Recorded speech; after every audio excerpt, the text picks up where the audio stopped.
So today we will discuss about law of tort. Before that, I would like to introduce my group member. Me as first presenter, Nur Hazwani Gani. Second presenter, Nur Azah Ayu Maksum. And third presenter, Shamira Muhammad Isa. First, what did you know about the law of tort? Okay, it is a severe wrong committed by one individual against another, and it is a form of corrective justice, and its principal function is to compensate victims for injuries inflicted by tortfeasors by virtue of their conduct. It has a breach of duty owed to the injured party, which breach of duty has in fact caused the injury. Okay, for objective of tort, there are four. First is compensation, protection of interest, deterrence, and punishment of wrongful conduct. First, what is compensation? The purpose is to provide a channel for compensating victims of injury and loss, whereby issues of liability can be decided and compensation assessed and awarded. Next is the protection of interest. Protect a person's interest in land and other property in his or her reputation and in his or her bodily integrity. For example, the tort of nuisance protects a person's use of enjoyment of land, and the tort of defamation protects his or her reputation, and the tort of negligence protects the breaches of more general duties owed to their person. And then the deterrence, law of tort have the deterrent effect, encouraging people to take fewer risks and to conduct their activities more carefully, mindful of their possible effect on the other people and their property. And lastly, the objective of tort is punishment of wrongful conduct, which is in law of tort. This is a certain symbolic moral value in requiring the wrongdoer to pay the victim.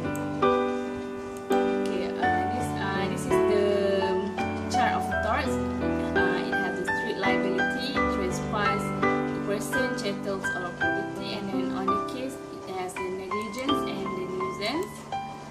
Okay. Next is type of tort. There are 6 types of tort. First, negligence, defamation, intentional torts, privacy torts, nuisance, and strict liability torts. Will be discuss each of the type of tort. First is the negligence. What is negligence? Actually the breach of legal duty to take care, which results in damage to the claimant. So in this negligence, it has the elements. What is the elements? It has 3: duty of care, breach of duty, and plaintiff has suffered the damage. Okay, first duty of care. For example, suppose A is driving his car on a busy road and in a busy town. Okay, the fact that he is driving in a busy town means that he is in the situation whereby there will be many people around, and any ordinary or reasonable person would realize that if A does not drive carefully, he may cause the injury to someone or damage to the property of another. So, in this case, A therefore has a duty of care to drive with care and skill so that no one is injured. Okay, regarding the case in the negligence, there are cases from the Donahue versus Stevenson, 1932 Act 562. Okay. The defendant, a ginger beer manufacturer, had sold ginger beer to retailer. A bought a bottle and entertained her friend, the plaintiff, who drank the ginger beer. When A refilled the glass, along with the ginger beer came the decomposed remains of a snail. So the plaintiff shocked and was severely ill as a consequence.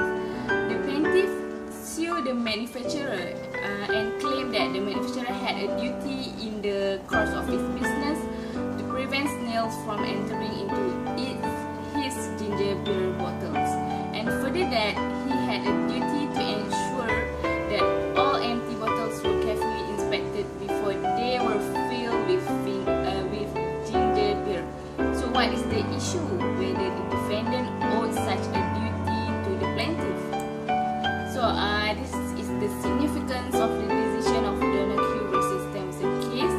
first, negligence is a separate tort in its own right, and action of the negligence can exist whether or not there is a contract between the parties.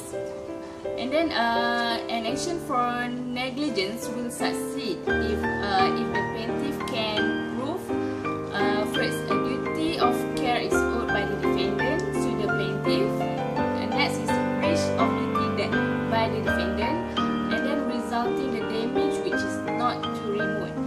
Okay, in order to establish the existence of a duty of care, the never principle based on reasonable foresight must be applied. And lastly, the manufacturer of drinks owes a duty of care of the consumer not to cause the injury by negligently allowing the snails from contaminate the product.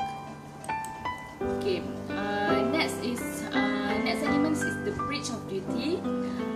Okay, once it established that the defendant owes the plaintiff a duty of care, the next step is to consider whether the defendant has a breach on that duty. Okay, put simply, breach occurs when the defendant does something that is perceived to be below the minimum standard of care required of him, which is measured through the standard of a reasonable man. So, the reasonable man test, it's a breach of duty is determined through the reasonable man test. Okay, for example, would a reasonable man have acted as the defendant has done if the reasonable man was faced with the same situation as the defendant? Okay. And the third one element is damage. Okay, the plaintiff needs to prove is that damage was caused by the defendant's breach of duty. Two issues need to be addressed in determining whether the damage suffered by the plaintiff is the consequence of the defendant's breach of duty. So the first issue is the causation in fact, and the second is in the causation in law. So what is causation? It is relevant in all tort, in that the plaintiff must prove that the defendant has caused his loss. Okay, I would like to pass to the second presenter, Nur Azael. Hi, thank you Hazwani.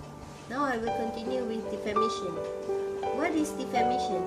Defamation is false statement about a person that is likely to damage their reputation in the community. Or you can say defamation exists when there is a publication which has a tendency to lower the person's reputation or to cause him to be shunned or by reasonable person in society, thereby adversely affecting his reputation. Elements of defamation. Number 1, the words are defamatory. The words have a tendency to lower the estimation of the plaintiff in the minds of right-thinking members of society, so that the plaintiff is avoided, shunned, or ridiculed. The plaintiff must know what has been said by him and cannot merely guess. If the odds are merely words of abuse uttered in anger in the height of the moment, then the word will not be defamatory. Second, words must refer to the plaintiff. Defamation is that the words must refer to the plaintiff. When the plaintiff has proven that the words are defamatory in nature, he must then prove that the words refer to him. Number 3, the words must be published. Publication means that the dissemination of the defamatory words or material to a third party other than the plaintiff, the person is defamed. Types of defamation. There are 2 types of defamation, which is number 1, I'll explain you slander. Slander is the defamation in a temporary or transient form. Publication is usually made through spoken words or gestures. A slander is not actionable per se. The plaintiff therefore needs to prove actual or special damage in order to succeed in his action. The preferred term is actual rather than special damage, and where reference is made to special damage, it is synonymous with actual damage. Types of spoken defamation are speech or gesture. Number 2, types of defamation is libel. Defamation in a permanent form and is usually visible to the eye, such as items in writing which includes email, pictures, statues or effigies. Section 3 of the Act provides that the broadcasting of words by means of radio communication shall be treated as publication in a permanent form and therefore constitute a libel. Libel is actionable per se, which means that the plaintiff need not prove any damage. This is because the law presumes that when a person's reputation is assailed, some damage must result. A bank commits the tort of defamation if it wrongfully prints the words "account closed" on a check that is in fact bound to honor. Written or printed defamation are film, books or letters. This is a case of Luke Kai Lam vs. Sim Island, which is an example of slander to women. Section 4 of the Act provides that the publication of words which imputes unchastity or adultery to any woman or girl requires no proof of special damage for the action to succeed. In this case, the respondent called the appellant a prostitute and said that appellant charged 50 ringgit to entertain men at any one time. These allegations were made in the presence of a third party. The court held that since the words impugn the appellant's chastity, special damage need not be proven, slander was established. Intentional torts are assault, battery, false imprisonment, nervous shock, trespass to land, trespass to chattels, trespass to person, and conversion. Example of trespass to person. Assault. The tort of acting intentionally and voluntarily causing the reasonable apprehension of immediate harmful or offensive contact. Assault also defined as an intentional and direct act of the defendant which caused the plaintiff reasonable apprehension of the immediate infliction of a force unto his person. Battery. Battery is defined as direct application to force to another person without the person's consent. This touching need not necessarily involve violence. False imprisonment. False imprisonment defined as the restriction of a person's freedom of movement. The person so restrained is imprisoned so long as he cannot move to another place in accordance with his precious time. Nervous shock. Nervous shock occurs where a person willfully does an act that is intended to cause physical injury to another and that does in fact cause a reasonably foreseeable physical harm to them. I will pass you to my friend Mira to describe more about the coming slides. Thank you.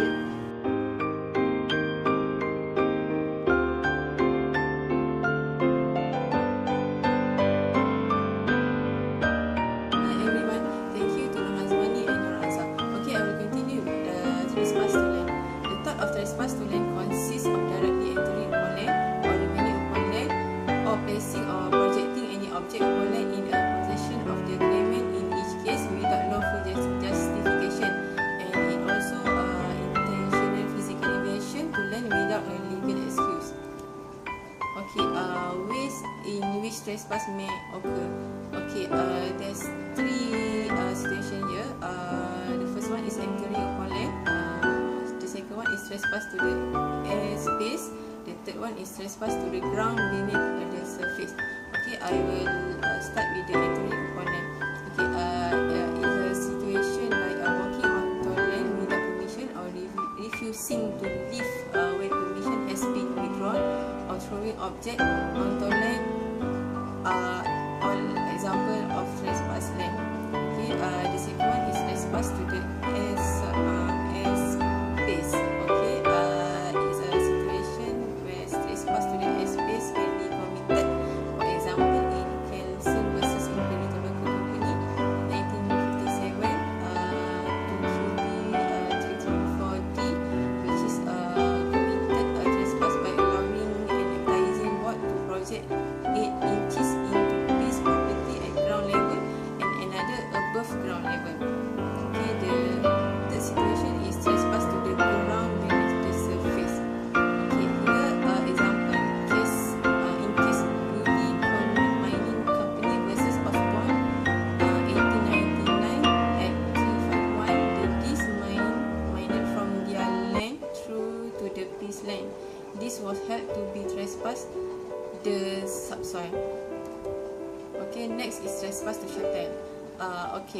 actually trespass to chattel is unlawful taking or harming of personal property of another without consent. In other words, chattel is a legal terminology for personal property.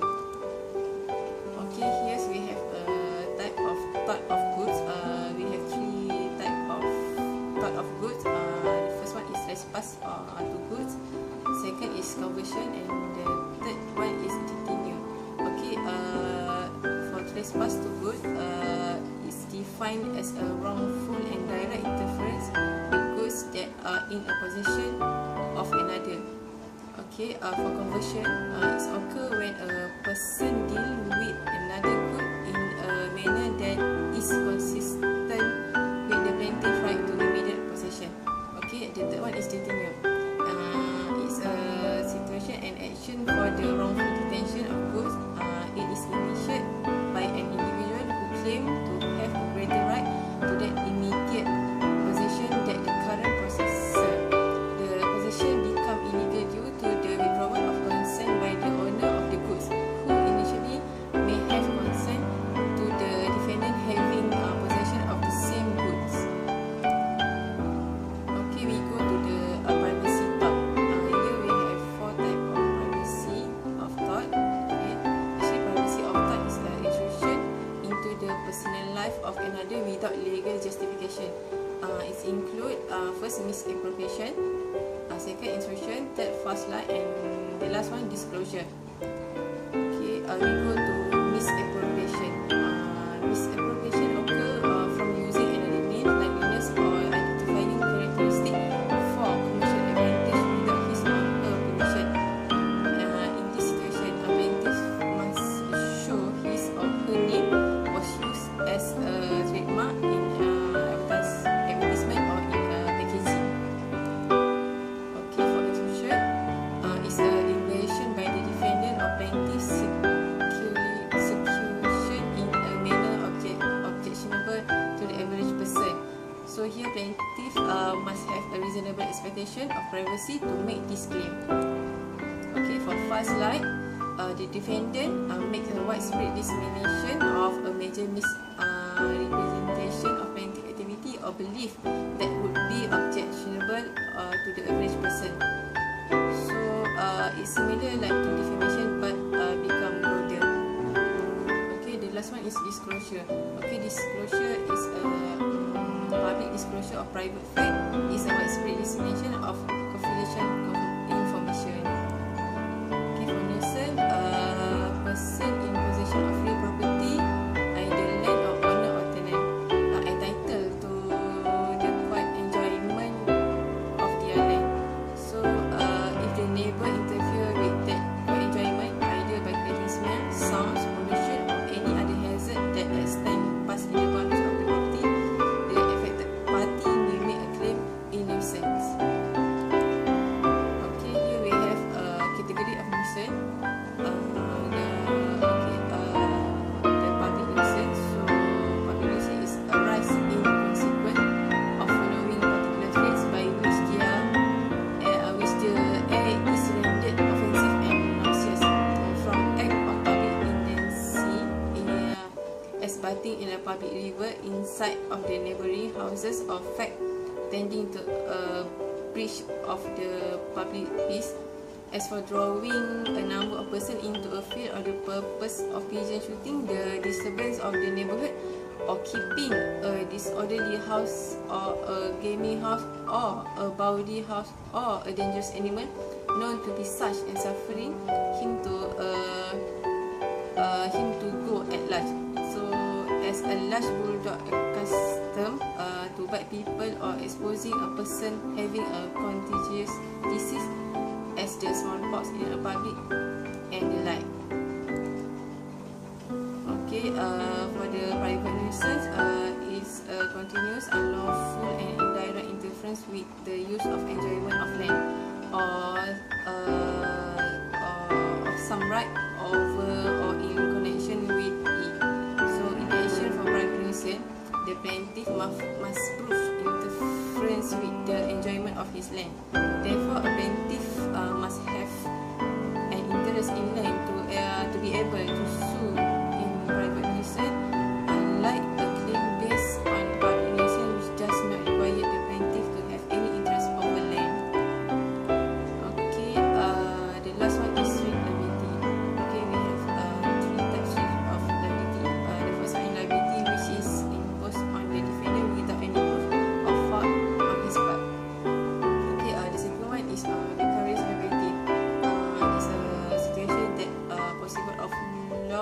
a person to be held responsible for the act or omission of another, even though they may not have been personally at fault.